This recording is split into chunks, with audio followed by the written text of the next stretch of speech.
Selamat datang di pembahasan mendalam kita kali ini. Kita akan coba gali dasar-dasar sebuah pendekatan negosiasi yang agak beda ya. Ini dari buku Breakthrough Business Negotiation karya Michael Watkins. Anda tahu kan, kadang rasanya buku negosiasi yang populer itu kok terlalu sederhana ya? Iya, seringkali begitu. Seringnya fokusnya cuma dua pihak, isunya jelas seolah-olah semuanya statis gitu. Padahal kalau Anda pernah ngalamin negosiasi beli rumah misalnya, atau proyek kerja yang rumit, Wah, itu beda cerita. ya kenyataannya jauh lebih kusut kan? Banyak pihak terlibat, isu bisa tumpang tindih, terus kepentingan bisa berubah di tengah jalan. Belum lagi tenggat waktu, perwakilan yang punya agenda sendiri. Ya, kompleks. Nah, buku ini mencoba menjawab kompleksitas itu, dan kita akan fokus pada fondasinya di bagian satu buku ini. Betul sekali. Kompleksitas itu gimana ya? Bukan pengecualian dalam negosiasi bisnis yang penting, tapi justru itu aturannya. Pendekatan breakthrough ini disebut terobosan karena, ya itu tadi, mengubah fokus utama. Mengubah fokusnya gimana tuh? Bukan lagi soal adu taktik di meja perundingan semata, tapi lebih ke bagaimana kita merancang keseluruhan sistem negosiasi itu sendiri. Jadi Watkins melihat negosiasi itu sebagai sistem yang dinamis. Oke, sistem dinamis. Coba bayangkan deh, seorang insinyur lihat mesin rumit. Dia kan nggak cuma lihat sebagai kotak hitam ya. Iya, pasti dibongkar. Nah, dia bongkar. Ini komponen A, itu komponen B, begini cara kerjanya, begini interaksinya. Pendekatan ini mirip, kita membongkar negosiasi. Siapa saja pihaknya, apa isunya, gimana hubungan antar isu, apa alternatif masing-masing pihak, supaya benar-benar paham dinamikanya. Ah, oke. Alur negosiasinya. Menarik sekali analogi insinyur itu. Jadi kita kayak merekayasa negosiasinya ya. Bisa dibilang begitu ya, merekayasa situasinya. Oke, mari kita bedah prinsip intinya. Yang pertama, dan ini fundamental banget, struktur membentuk strategi. Penting ini. Artinya, nggak ada tuh satu strategi negosiasi terbaik yang bisa dipakai di semua kondisi. Nggak ada. Betul, kontekstual banget berarti. Strategi Anda harus benar-benar disesuaikan sama struktur unik dari situasi yang dihadapi. Negosiasi beli mobil bekas misalnya, mungkin strateginya lebih fokus tawar-menawar harga sama kondisi kan?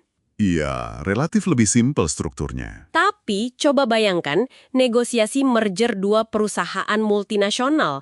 Strukturnya kan jauh lebih kompleks tuh. Jelas. Banyak departemen, pemegang saham, isu hukum, budaya perusahaan. Wah, banyak lapisannya. Nah, di situ strategi yang efektif mungkin lebih soal gimana membangun koalisi, mengelola informasi antar pihak, merancang proses bertahap. Jadi, kenali dulu strukturnya, baru tentukan strateginya. Tepat.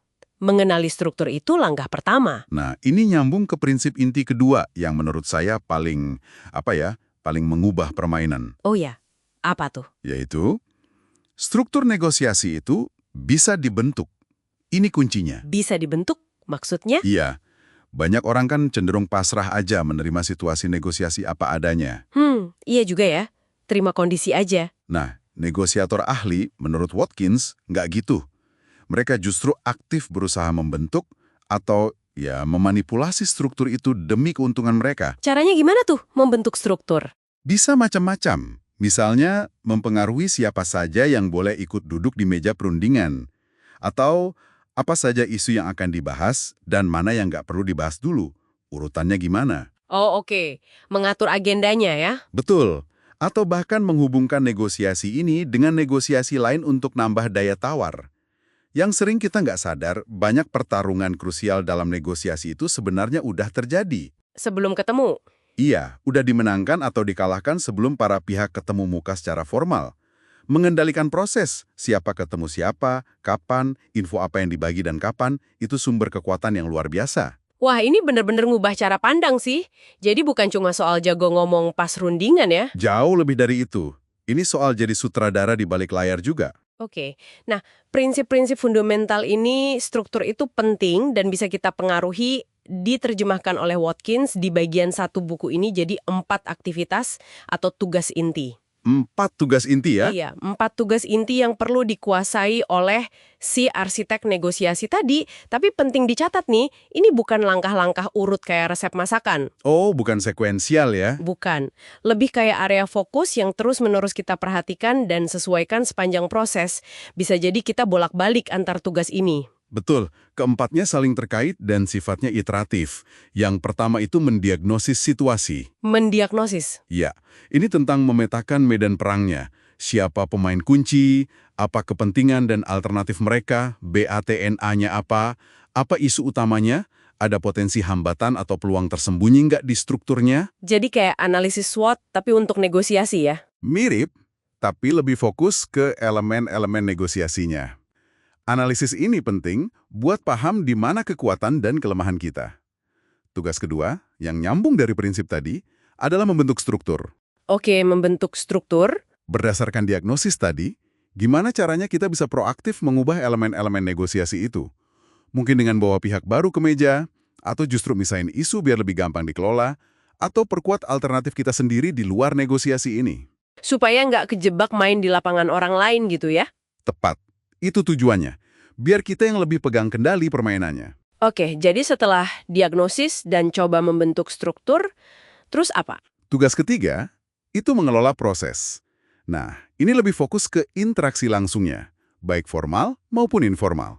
Pas ketemuannya berarti ya? Iya. Gimana kita mempersiapkan pertemuan? Gimana ngatur alur informasinya?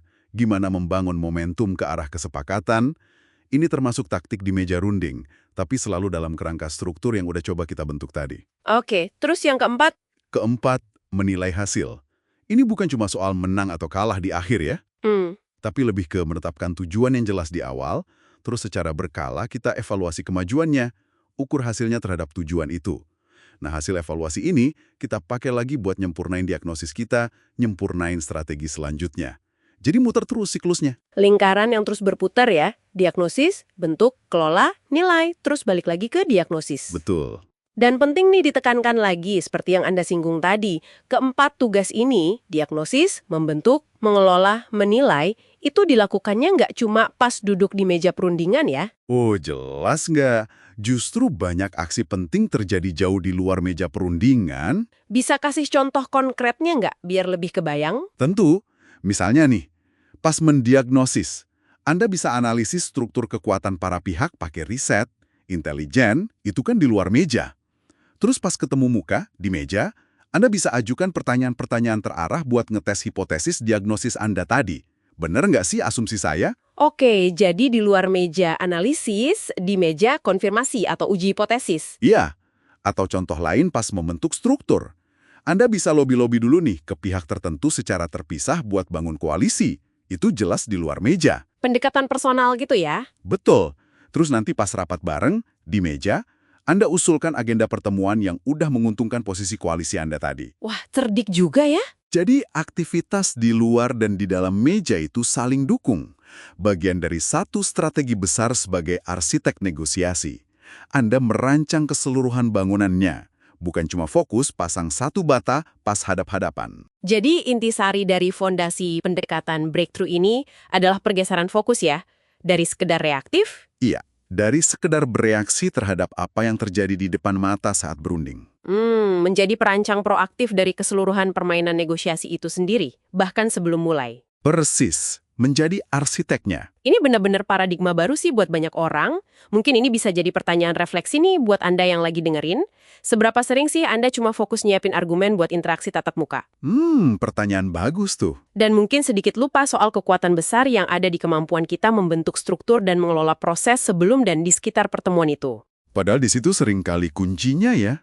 Bisa jadi kunci buat membuka hasil negosiasi yang jauh lebih baik ada di sana. Di area yang mungkin selama ini sering kita abaikan itu.